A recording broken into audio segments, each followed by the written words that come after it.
I appreciate you. I appreciate you putting on a brave face. I know you must be crestfallen because Bill de Blasio has dropped out of the presidential race.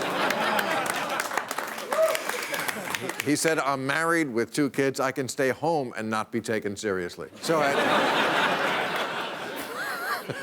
also, Brett Kavanaugh's penis is back in the news. Oh, yeah, the New York Times kind of tripped over his dick on this one. They reported about a guy back in his Yale days, a long time ago, who Brett was at a party, took his penis out, and his friends pushed it into a girl's hand. As friends do. The problem is the woman, the victim, has absolutely no recollection of this ever happening, which is not exactly a ringing endorsement of your penis. More on that later, but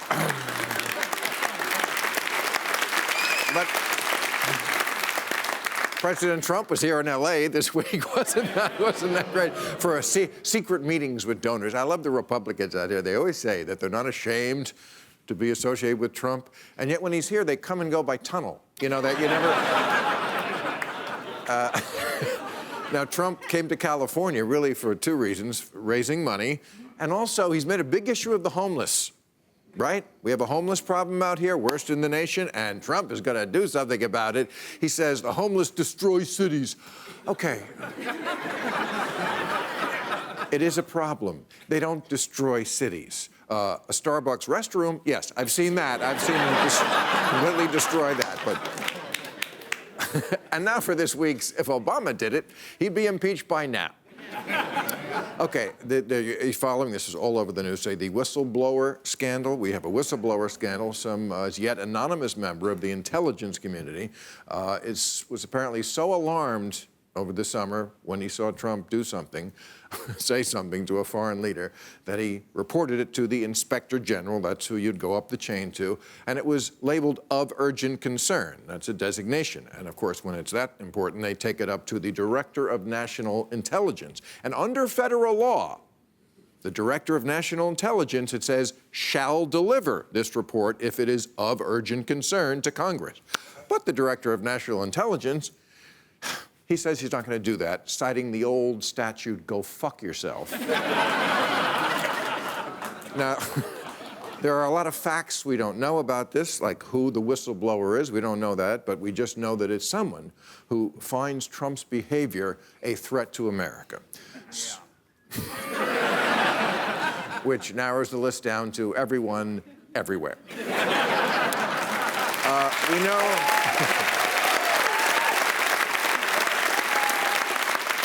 We do know the country, that is the country that Trump was talking to. Apparently, Trump was talking to the president of the Ukraine, and he was threatening this man that he would withhold military aid, which we'd be giving them, unless this man investigated Joe Biden, because Biden's son was there doing some business on a bogus charge with Joe Biden's sons. So here's what we have. A U.S. president now is using taxpayer money to pressure a foreign government to smear his political opponent. It's not enough that Trump has Russia meddling in the election. Now we've invited Ukraine in for a 3-way. And let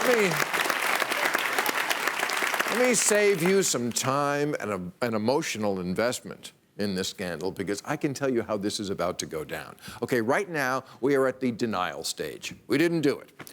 Then we go to, okay, he did it, but it wasn't bad. Then we go to, okay, it was bad, but it wasn't illegal. Then it was, okay, it was illegal, but not when Trump does it. Then we go to the, we're going to subpoena you stage, and then the aforementioned, go fuck yourself, finally landing at the Democrats, oh, well, we tried. The end.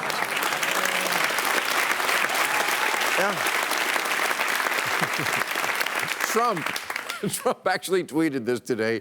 He said, is anybody dumb enough to believe that I would say something inappropriate to a foreign leader? Is anybody dumb enough? I think we have found the new chant for the rallies. Is anybody dumb enough? Do you think I'd do something crooked and stupid?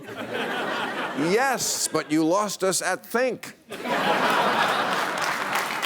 I love this part of it.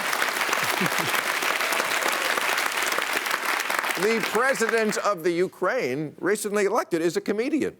Did you know that? He is a comedian. For 5 years, he was doing a comedy show called Servant of the People, where he played the president of the Ukraine, and he waltzed right from that job into being the real president of the Ukraine.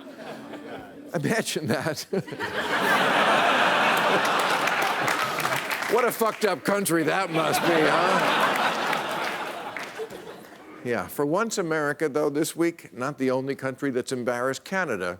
Any Canadians here had a very rough week for you folks. Breaking news we have for tonight. Someone has found a picture of Justin Trudeau not wearing blackface.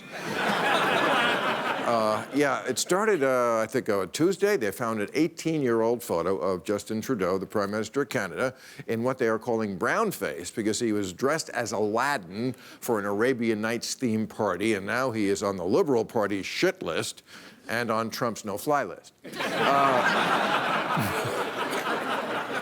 So then Justin Trudeau, of course, started apologizing to everyone, brown people, black people, Muslims, genies. But it's like every time he went to a party, you know, the shoe polish would come out. It was his version of Brett Kavanaugh's dick, you know.